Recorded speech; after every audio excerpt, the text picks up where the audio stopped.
Indonesia dan para pendamping kembali.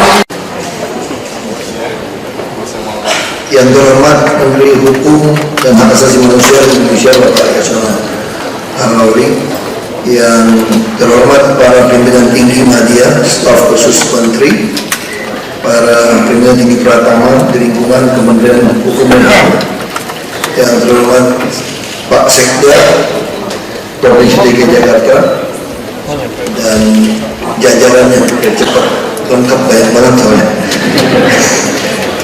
Yang terhormat Kepala Kantor Wilayah Kemenkumham HAM Provinsi DKI, Pak Dalan dan jajaran juga Pak. Oh ya Pak Dalan. Oh iya, salah loh. Tadi Pak Endang.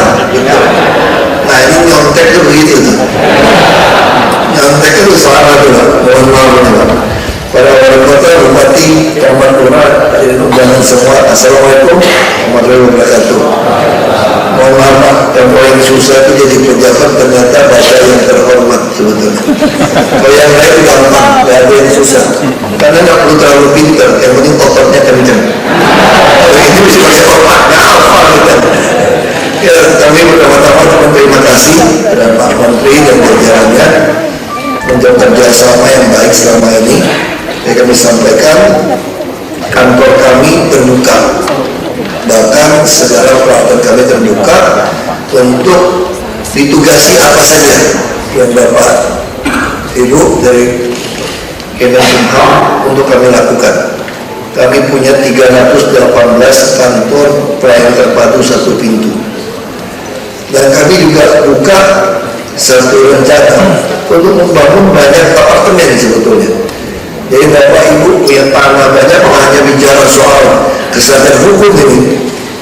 Kami juga ingin sekali pegawai-pegawai atau lapas siapapun tinggal di tengah kota Jakarta, supaya kita gampang.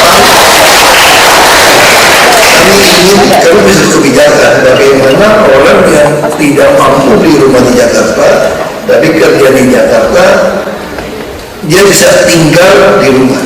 Dan jauh lebih aman kalau saya membangun rumah susun itu, apartemen itu di tanah milik kementerian atau instansi atau TNI Polri. Kalau dibangun di tanah DKI, bisa-bisa saya nggak jadi gubernur lagi, dijualin itu. Bisa 500 juta apartemen ukuran 3 tahun, pakai lift. Nah, sekarang saya lagi bikin sistem. Nah, saya harap kesadaran hukum ini juga bukan hanya kesadaran hukum untuk tertib. Kami sudah punya 5 tertib Pak Menteri. Tertib buang sampah, tertib berlalu lintas, tertib berjualan PKL, tertib hunian, bahkan tertib demo. Kami sedang proses membeli kantor kedubes Inggris di Bundaran HI. Itu akan amannya supaya orang menyampaikan aspirasi. Yang depan Monas dari istana katanya jangan bilang tempat aspirasi di situ. Jadi nama tamannya bukan ganti namanya Taman Mandang Istana. Itu gara-gara terjemahan Inggris Palace View. Palace View harus di Indonesia jadi Mandang Istana. Harusnya Palace View, wah keren juga kan. Tapi kita kan mesti bahasa Indonesia enggak, jadi Taman Mandang Istana. Nah tentu kami berharap dari jajaran DKI semua kantor lurah harus dijadikan kantor lurah sadar hukum, dan tentu harus juga yang menjunjung tinggi hak asasi manusia, bukan hamburger. HAM ada beda Pak Menteri dan jajarannya, beda HAM dan hamburger. Kalau saya memindahkan orang yang menduduki sungai, membuat rumah disewain, membuat reklamasi ilegal di sungai-sungai, waktu kami melakukan normalisasi, memindahkan ke rusun sekelas apartemen, itu disebut oleh aktivis itu melanggar HAM, itu jenis hamburger. Saya bilang langsung saya bilang hamburger, bukan HAM. Jadi kalau melanggar HAM, orang datang baik-baik mau minta izin, mau minta rumah, kita usir, kita nggak melayani, itu melanggar HAM, hak asasi manusia, hak asasi warga DKI. Nah, kami berusaha lakukan yang terbaik.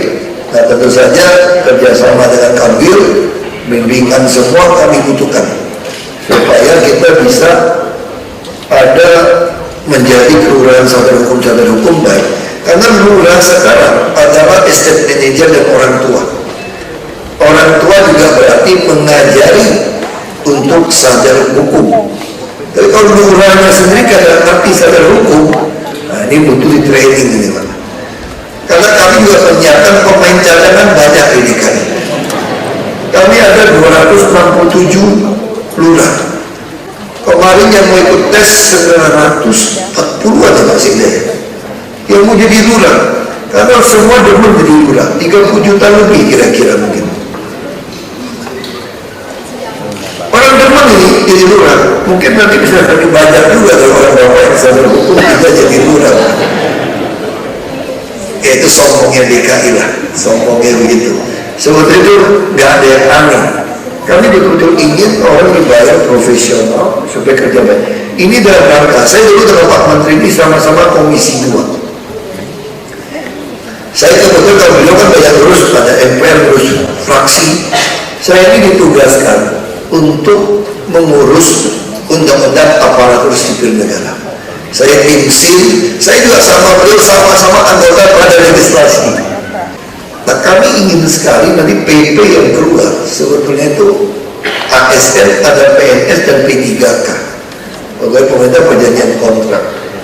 Nanti begitu PP keluar, lewat eselon itu cuma satu dibuka orang luar, tapi sampai 2, 3, 4, sehingga nanti benar 1 juta mau di pensiun dini tidak mau terima PNS lagi. Memang arahnya begitu. Kita betul-betul mendapatkan PNS yang terbaik. Nah ini kira-kira, nah kami tentu butuh sekali dukungan, apalagi tentang kelurahan yang sadar hukum ini untuk bisa masuk ke masyarakat. Misal contoh, masih ada masyarakat yang marah kepada kami ketika kami mengusirnya jualan di jalan raya. Itu tanaman di petak-petak tuh Pak bayangin. Di petak-petak, sungai kalau mau diusir lebih galak dia. Dan ini sudah proses hukum saja. Ini betul-betul dunia yang kacau kita. Tapi itulah kira-kira tugas Pak Kanwil yang baru. Memang Jakarta agak mengusikan lah. Nah, saya akhiri saja minimal saya katakan di Jakarta jadi gubernur muda Pak. Urusan hukum suruh Pak Kanwil, betul nggak? Mau tahu jalan panggil Menteri PU. Jadi gubernur DKI hanya memperkuat otot jantung, otot saraf, otot kaki, otot tangan, itu saja sebetulnya. Jadi sekali lagi Bapak Ibu, kami siap ditugaskan untuk melaksanakan tupoksi atau semua visi misi Jakarta. Biarkan kami siap jadi model, jadi etalase untuk mempertahankan sebuah proses transformasi kesadaran hukum di seluruh Indonesia. Terima kasih.